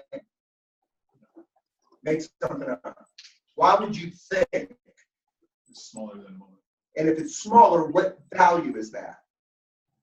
There's more in there. The more pieces I have, the smaller the piece, the more I can impact. Because I can only impact now and now and now and now. If I fuck up now, I have the next millisecond of now to create again. People don't think in small pieces. They think in big chunks, and that's why we suffer. You're with me, yeah? Okay. So millisecond to millisecond, what's authentically happening? Life. But not life. Life. This is life unfolding. If I'm dense, is that honoring life unfolding? No. It's not. It's dishonoring life. And I'm telling you, your purpose on the planet is to honor life unfolding. That is the game. It's the real game. It's the real deal. If you want extraordinary, maddening love in your life, it's the only access, the only one. And that's good news because it's the only one. You don't have to learn anything else. Right? Just how do I practice being open-hearted? Am I willing to be forgiven for no reason without deserving it and just accepting it? I mean, these are the practices. They are disciplines and they're practices and they work. I got a little lost because I went somewhere. So, Jim, if you're practicing being open-hearted, Yes, but millisecond by millisecond, yes. so how I do that is like through quantum forgiveness, like That's the only way. Yeah. Because see, quantum forgiveness triggers letting go. yeah, Letting go releases the density. Releasing the density gets me to that thing we were talking about earlier that I said we wouldn't use in this course. We're going to call it the quantum self. So take a look. When you were a child, as far back as you're able to remember, there was a you. And that you, you're right now. That you didn't age, that you didn't change, that essence of who you are is completely connected to spirit, and it lives, oh, my picture's not, it lives in that heart space, and it's covered over. People think it has a voice. It does not speak. It feels. So when you're listening for words, there's no words. Feel that essence. And that is what needs to get expressed. That is aliveness. Everything else is counterfeit. Everything. Everything. So if I'm with my family and I want the expression of quantum love, I am looking for on purpose through all their density. Because when I connect to that, that evokes a particular emotion, and it's real. Think about the times when you felt so connected and more love than you've ever felt with someone that matters to you. Everything else was gone. There was no density. And there was the essence of who they are and the essence of who you are. And you crave it. You want it. Just don't have how to get it. And this is how to get it. And the beautiful thing is you can get it from anybody and everybody. Next Saturday, I'm going to the prison. I will have my first prisoner client. His family hired me because this is the work he needs. He needs somebody who can get him at that level so something can shift, so his life can be full. Now, it's going to be up to him, right? He does it or he doesn't do it. But the truth of the matter is, I'm convinced. I've worked with enough people. I've done enough one-on-one work. I am convinced that I'm the guy that can help him do it. And that this is the way. Okay, well, I didn't get moved. So what then is the quantum shift? So, by the way, let me just ask you this. Are you present to a shift at the level of your heart? Thank you. Because that was up to you. You know, and you had to open up several times. You probably can even, if you look back through the night, you can probably notice, oh yeah, I think I know what it felt like when I shut my heart. I think I know what it felt like. You need, when you leave here, your homework is get in touch with what it feels like. Get in touch with what it feels like. You know what it feels like to take a breath and breathe out. So I can get in touch with what it feels like when my heart's open. Well, you can be on purpose instead of everything deciding for you, will I be open or closed? Right? So what's next?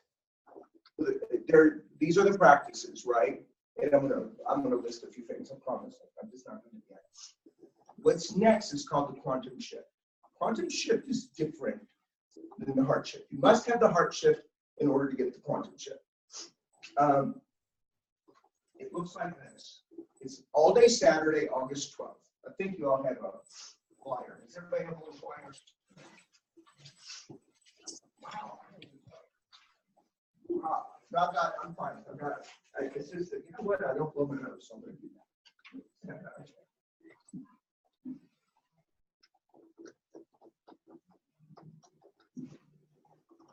There's only a few of you. Anything the room is for.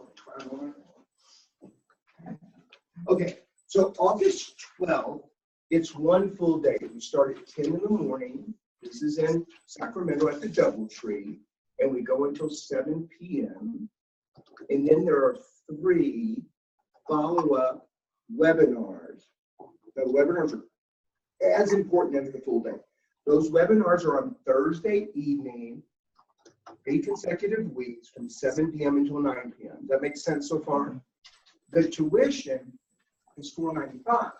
However, because you are out of area, I'm offering it to you for $297, and that leaves you $200 for travel.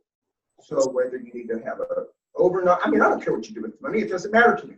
It's an incentive to have you come in spite of the fact that you have to drive 2 hours to be there and maybe need to spend the night. So that is the quantum shift. What is the promise of the quantum shift? The promise is that essence we talked about, that which is connected to spirit. My promise is that when you leave, not after the 3 webinars, when you leave Saturday night, you are face to face with the essence of who you really are, and that is what's getting expressed. The 3 follow-up webinars are to keep the practices in place so that that becomes real for you as a lifestyle, not as an opportunity to have a breakthrough. A lifestyle shift, that's the promise, okay? So that's that. That offer is good only for tonight. So like, you know, if you decide tomorrow, the next day you want to do it, then it's $495. But tonight it's $297 for that.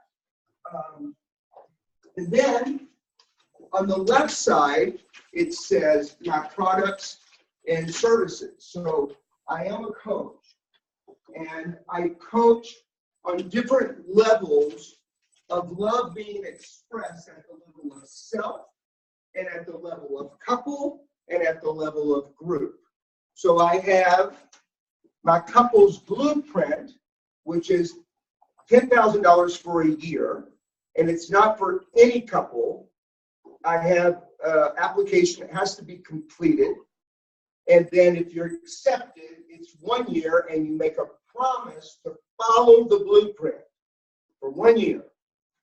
Now, of course, we do it together, right? It's not like I give you a blueprint and say, thank you for your money. Then I have my 2 standard packages. There's a basic package, which is 6 sessions, and a deluxe package, which is 12 sessions. And those sessions are all customized to the individual or the couple that I'm working with. But the work that I do is my work. That's what we use, right? If you're a Landmark graduate, I will use Landmark distinctions with you at the level that it matters for what you're up to, okay? And then I have, forget Family Matters at the moment, I have what's called a power shot. Power shot is just a one-time session. You want to have a breakthrough in something, you want to get through a little rough patch, it's $75. Tonight, if you sign up for any of those, you get 20% off, okay?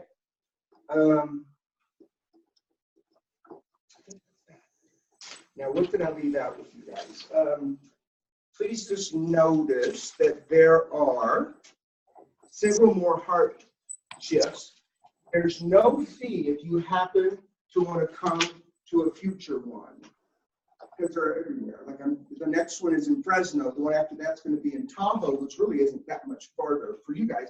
And then I'm going to do one in San Francisco. Those are the ones that are scheduled right now. They are $20 in advance, $35 at the door, but for you, because you've come to this one and paid to be here, there'd be no fee for you. Just bring people who can pay. That'd be a beautiful thing. And then lastly, on the back, every month, I do 1 free coaching conference call. Anybody and everybody is welcome. Even if they've never sat in one of these rooms, if they've never done transformational work, makes no difference. They can be on the call. The phone number is there, the dates are there, and the topics are all there. Good. Did I leave, Rasha, did I leave anything out that I needed to say or share? I feel like there's something missing. She said, no, Rasha's my partner in crime. You know, because I'm all over the map. She takes my all over the map and she gets me. Oh yeah, I'll tell you what I forgot. I didn't put the other distinctions on the board. That's all. Okay. And I said I would do that, right?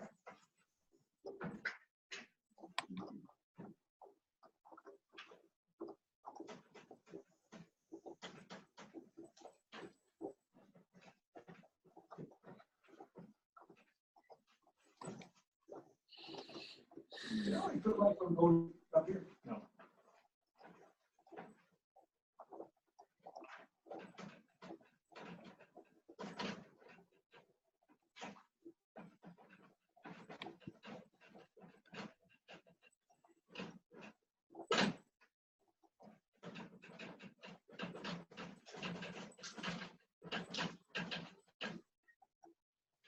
Anything else? Trying to think of those distinctions. Did I do anything else? Anybody see anything missing that was in your mind? Okay, I'm going to teach you a meditation, and you'll take this meditation home with you, and you'll do it every day. And sometimes people will do it many times a day. And it's simple, easy, easy, easy, easy, easy. The first thing is I want you to bring to mind what I call a full, F-U-L-L, moment. A full moment. What is a full moment? A full moment times. It has to be an actual time in your life where you felt full of gratitude, full of appreciation. So just think of the time when you felt that way. It could be anything, Bob. It could even be when you graduated, you know. Got one? Everybody got one? You don't have to share it out loud. Just have it. Okay, very good. I want you to get very present to what it feels like to be full. Just get very present to what it feels like to be full. And then put your hand on your heart. Let go of the memory. Let go of the memory, but allow yourself to hang on to the feeling. You get it? And gently, but deeply, breathe into your heart space. Imagine that your heart is breathing in that feeling of gratitude and appreciation. And then breathe out anything that would block that experience. Breathe in. Out.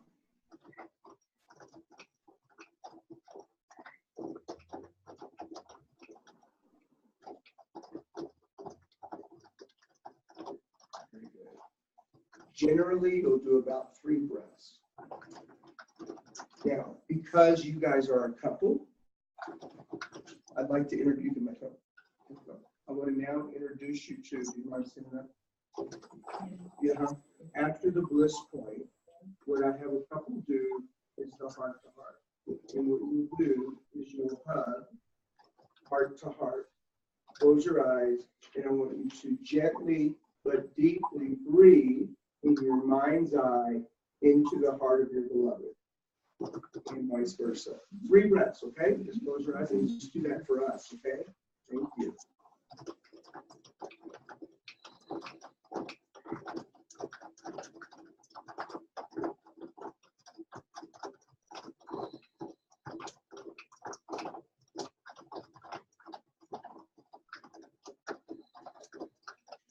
Beautiful. We got that. That is called the bliss point. And what you guys just did, I named it the heart to heart.